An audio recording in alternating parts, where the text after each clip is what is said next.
ఎలా ఎదుర్కోవాలి అని రామ్ చరణ్ చేసిన పర్ఫార్మెన్స్ కావచ్చు, అంత బాగుంది.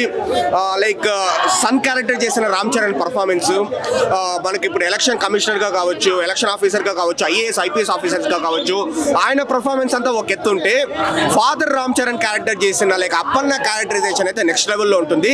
ఆ స్టామరింగ్, ఆ నత్తి ప్రాబ్లం ఎగ్జిక్యూట్ చేయడం కావచ్చు, లేకపోతే ఆయన యాక్టింగ్లో ఉండే షేడ్స్ కావచ్చు, అన్ని ప్రాపర్గా బాగా చూపించినారనమాట.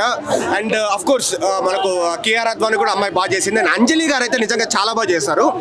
సో మంచి పర్ఫార్మెన్స్ వచ్చింది అంజలి గారి దగ్గర నుంచి. మనము ఓవరాల్ గా బ్రో మనకు ఇంట్రడక్షన్స్ లో రామ్ చరణ్ గారు చాలా ఫేమస్.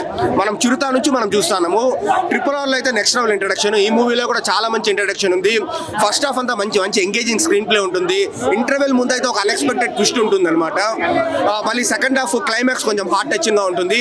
సో మంచి మంచి డైలాగ్స్ ఉన్నాయన్నమాట. రామ్ చరణ్ గారు వచ్చేసి ఎస్జే సూర్యతో చెప్తారు, రే నీకు రాజకీయం తెలిస్తే నాకు రాజ్యాంగం తెలుసు, నీకు రిగ్గింగ్ తెలుసు, నాకు రూలింగ్ తెలుసు, నీకు జీవోలు పాస్ చేయడం మాత్రమే తెలుసు, నాకు జీవోలు అమలు చేయడం తెలుసు.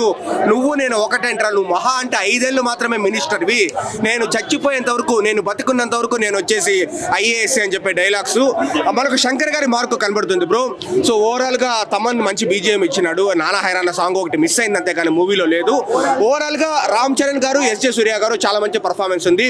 శ్రీకాంత్ గారికి మంచి రోల్ వచ్చింది. తమన్ బీజిఎం బాగుంది. శంకర్ గారు ఇస్ బ్యాక్. Thank you.